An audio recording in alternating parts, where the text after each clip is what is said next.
Hey, this is Malini, and I know we had a little trouble on our IGTV live, but I couldn't get away with letting Dia disappear without talking to her about Earth Day. It's such a special day tomorrow, so I just wanted to catch up with you. Hi, Dia. Hi, Malini. I'm glad we could connect this morning. I know we did a little bit of a chat on IG Live, but then we sort of lost connection. But I think it's such an important day tomorrow.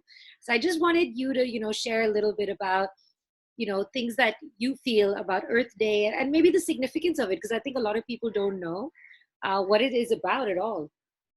Well, Earth Day is a movement that was started 50 years ago by a gentleman called Dennis Hayes, who was very forward thinking. He understood that human behavior, human activity, the way we were building our cities, the way we were building our economies, the way we were doing business was completely going to cause serious imbalance, ecological imbalance, and that would um, very deeply affect human life at many levels. And not only would it harm the earth, but it would harm all of us. And I think the most amazing thing about this movement is that it has grown over 50 years. It started in America, it's grown, it's become a global movement. There are a global network of people now who work together year round to you know just build environmental consciousness, to help improve policy, to help businesses make better choices.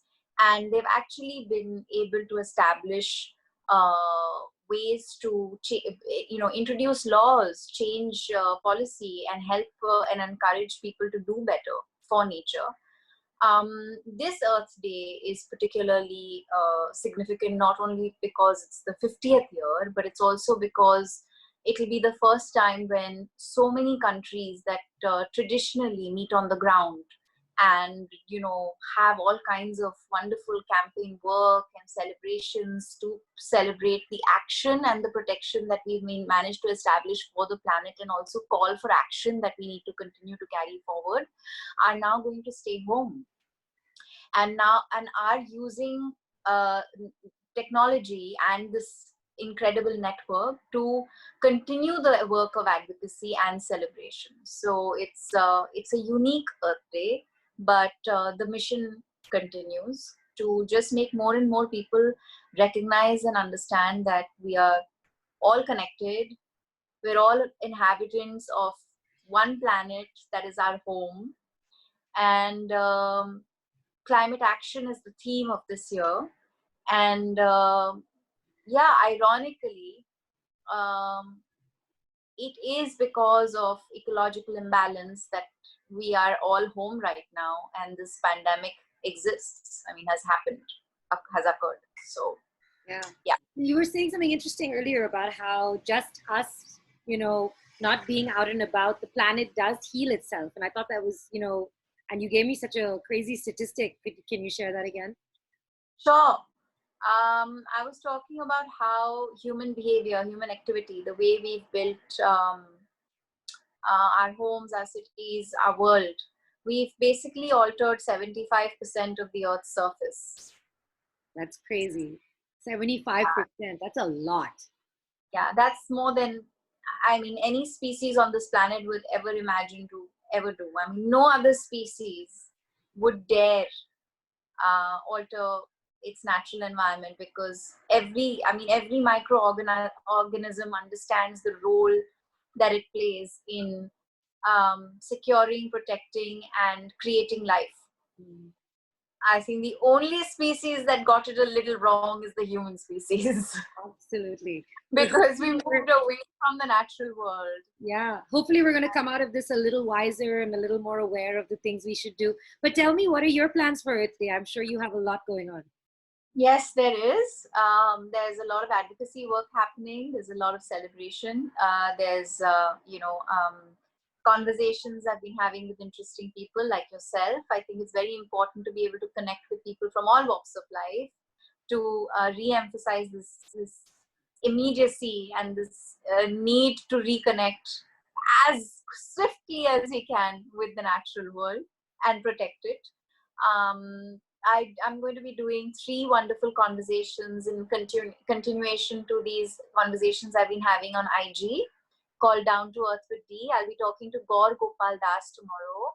Nice. I'll be talking to Nehara, who's a 17-year-old environmental champion. She's a deep sea diver and an underwater photographer and a filmmaker, and she's just amazing. And then I will be doing a live with Ankur Tiwari, who's been using his, craft of music, whether as a songwriter or a composer or a singer, to again spread environmental awareness. So I think it'll be very interesting conversations with very different people. Nice variety.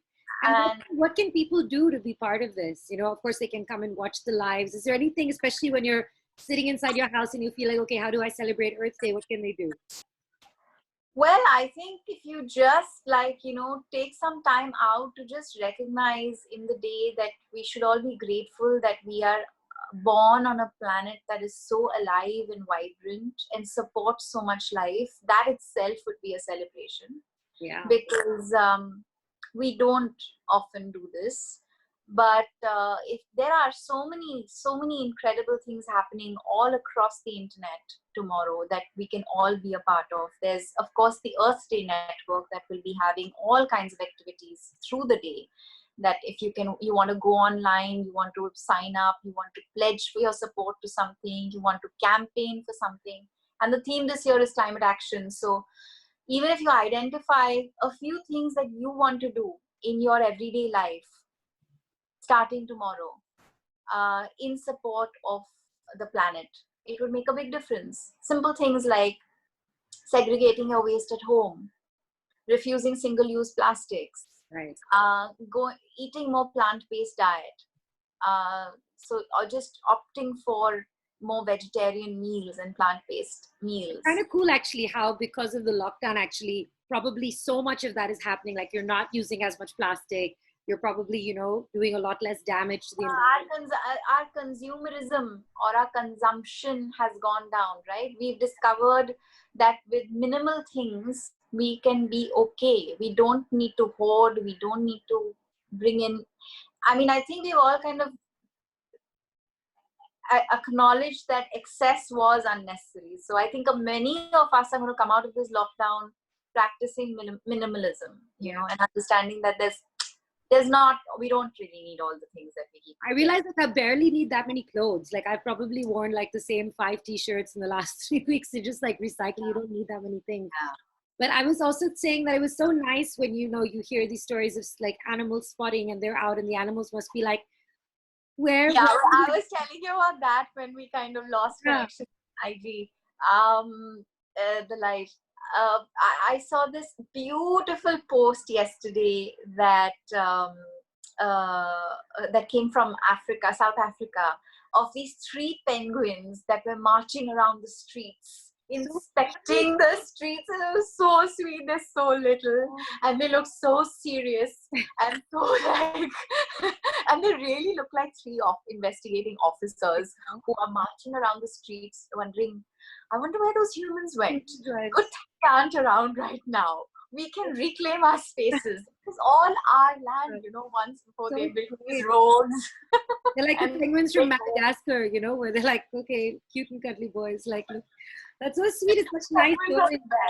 Yeah, like I've been hearing, obviously, we've heard that there were, porpoises and dolphins in the bay, and you see peacocks in Pushrubag, but it's just so nice to see. And it really makes you realize how this is their land just as much as we claim.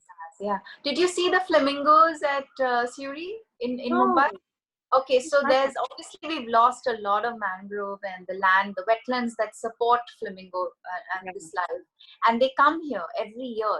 And so one of the things that I do with Sanctuary is to go and visit these things and see what's happening and kind of reconnect with the natural world within the city, because Mumbai is thriving with nature. When we allow it, imagine the kind of coexistence, because we're also one of the most populous cities in the world, on the planet actually. And amidst us is this biodiversity that's like thriving. And of course we're losing a lot of it, but let's go back to the positive. So the flamingos, there is this insane number. Of course, they shouldn't all be there because usually they kind of disperse to many areas that are wetlands, but because that area has shrunk, they kind of now gathering in one space. But it's a sight to behold. It's like seeing this pink ribbon. And you know, on most days, so before the lockdown, I was traveling to a friend's farm, and the air was so polluted, Malini, I couldn't see past the bridge because it was just gray and like there was this blanket of smog, and you usually can see the flamingos from there because they're there. Right. And I felt so bad, you know. I was like, my God, they're right there and I can't see them because it's so gray. And right now the air is clean because the factories are shut. Yeah. And you can see them, like literally see every detail of them, and it's beautiful. That's incredible. That's such a nice thought, especially with Earth Day coming tomorrow. Before I let you go, would you do a little message for everyone who's watching, especially for the girl tribe who's watching this video? I just want to say to the girls on the Girl Tribe that I follow everything that you say. I read a lot of your posts, and Malini, I don't know whether you recognize what a difference you've made in the lives of so many women. I think that we are not talking enough about what women are going through during this lockdown. Yeah. And while we continue to focus on our individual passion and our pursuit and our purpose, I think it's very important to find a way to encourage more women to speak up about what they are going through during this lockdown, because they've each are experiencing all kinds of situations. And I just want to end this with saying that, ladies, there is nothing more powerful in this world than being able to reconnect with yourself. And the self really is the earth. That is so well put. Happy Earth Day, Dia, in advance. Happy Earth Day. I'm going to put all the links below that everyone can follow what you're doing. Down to Earth with Dia, which I really love that name. That's so cool. And please celebrate Earth Day tomorrow with everyone together. Thank you so much. And please stay safe, stay home, and stay sunshine as always. I love you. You be well. And take care of yourself. I'll see you soon.